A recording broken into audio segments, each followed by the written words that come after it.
कुछ टाइम पहले भी मैं यहाँ पर आई थी और आज भी यहाँ पर आई हूँ। मुझे तब का भी रास्ता याद है और आज का भी रास्ता याद है। बड़ी मुश्किलों से हम पहुँच तो गए हैं। NA 249 बल्दिया का इलाका है। और कौन सी चौक है ये? पूरा अभी मैं रट्टा मारी थी, मैंने कहा आप लोग के साथ ही मार दूँ। अच्छा जी, क्या आप करने वाले हैं यहाँ पे? देखिए, मैं ये सचमुच समझता हूँ कि अगर मैं यहाँ से इलेक्शन जीत जाता हूँ तो नवाज शरीफ और शहबाज शरीफ की जीत होगी, और बड़ी जीत होगी तो मुल्क में सियासत का माहौल चेंज हो जाएगा और मेरे ख्याल से शायद हुकूमत भी चेंज होगी। आपको क्या लगता है कि भाई मुझे क्यों चूज़ किया होगा कि मैं क्योंकि नवाज शरीफ को ये पता है कल भी मिफ्ता मेरे साथ था, आज भी और आइंदा भी रहेगा। भरोसा तो पक्का है मेरे ऊपर। Okay, alright. और थोड़ा बहुत काम भी आता है मुझे, थोड़ा काम भी आता है। हाँ, थोड़ा बहुत काम भी आते हैं। अब मॉडेस्ट हो रहे हैं। अच्छा, तो भाई मेरे पास कुछ सवालात हैं, कुछ इल्ज़ामात हैं आप पर भी, जी जी, जो कि लोगों के लगाए हुए हैं। जी जी। तो इतने कोई खास अच्छा पूछ लीजिए। हाँ, लेकिन कोई मज़ेदार से इल्ज़ामात है, आपने सच सच बताना है। आप पर इल्ज़ाम है कि आपको बचपन में कैंडीज नहीं मिलती थी तो आपने कैंडी की फैक्ट्री लगा ली। हाँ,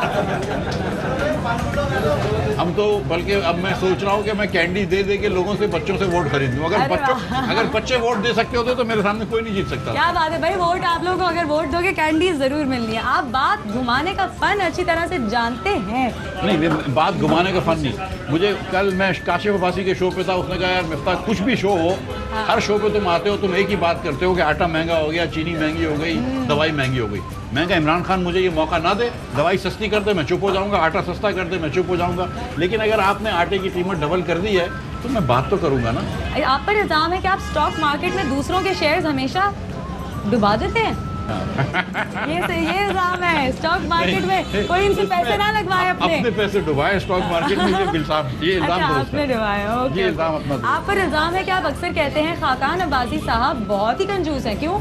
खाकान अब्बासी साहब को लगता है कि मैं बहुत कंजूस हूँ क्योंकि मैं मेमन हूँ। हाँ। और एक मरतबा हम लोग लंदन जा रहे थे, तभी आपके घर वाले साथ साथ रहते हैं। तो मुझे मैं आपको सच बताऊँ, मैं जब ये वजीर आजम थे तो हम लंदन गए, तो वो होटल जो थी उसका कमरा, मतलब इस कमरे के अंदर 2 कमरे आ जाए। हाँ। मैंने कहा सर आप प्राइम मिनिस्टर हैं, मैं फाइनेंस मिनिस्टर हूँ, मतलब मुल्क की इज्जत कर लो यार।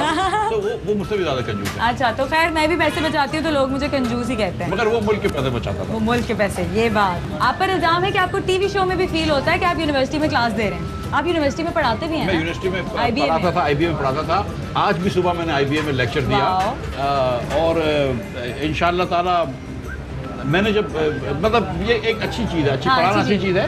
और अगर किसी को कोई थोड़ा सा लेक्चर दे दे तो और क्या, इससे अच्छा क्या चीज़ है। और क्या। एंकर्स में से सवाल करूंगी, आपने एंकर्स में से जवाब देना है कि सबसे ज्यादा मुश्किल सवाल कौन करता है? वसीम बदामी। सबसे ज्यादा सवाल घुमाता कौन है? काशिफ अब्बासी। सबसे ज्यादा अनइन्फॉर्म्ड कौन होता है? कोई मैं नहीं जवाब दे। बोलने कौन नहीं देता? बोलने बहुत सारे लोग नहीं देते, लेकिन डिपेंड करता है। किसको सवाल करने का सबसे खूबसूरत अंदाज आता है?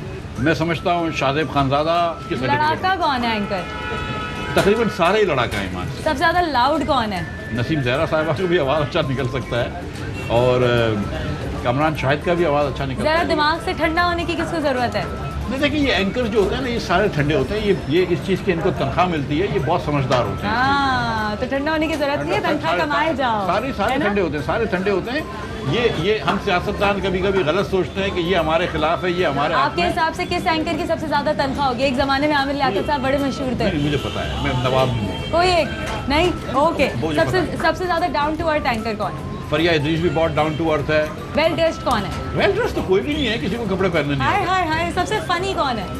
कामरान शाहिद। सबसे सीरियस कौन है? कामरान खान। ओके, बस आपसे मैंने एक और चीज़ करवानी है, फिर शो ख़त्म है। आप अगर जर्नलिस्ट होते और आज आपको नवाज शरीफ साहब या और शहबाज शरीफ साहब दोनों भाइयों के ऊपर कोई ब्रेकिंग न्यूज़ देनी होती, तो वो आपका कैमरा है, एंकर स्टाइल में आप क्या ब्रेकिंग न्यूज़ देते? ब्रेकिंग न्यूज़ ये कि शहबाज शरीफ छूटेगा तो इंशाअल्लाह ताला इधर आएगा और आपके बीच में बैठ के कैंपेन करेगा और बिस्मिल्लाह चौक पे लेके आएंगे। Thank you so much. What a sport you are. I haven't met a politician like you. You belong from such a great family. You gave me so much respect. अल्लाह ताला आपको इज्जत दे। बहुत शुक्रिया। आप लोगों का भी बहुत शुक्रिया, आप लोगों ने प्रोग्राम देखा। अगले हफ्ते फिर मिलूंगी आपसे किसी नए सेलिब्रिटी के साथ, किसी नई जगह पर कुछ अच्छी अच्छी बातों के साथ। तब तक रखिए अपना बहुत सारा ख्याल और अपने लिए अपने दिमाग से चूज़ कीजिए। अल्लाह हाफिज़।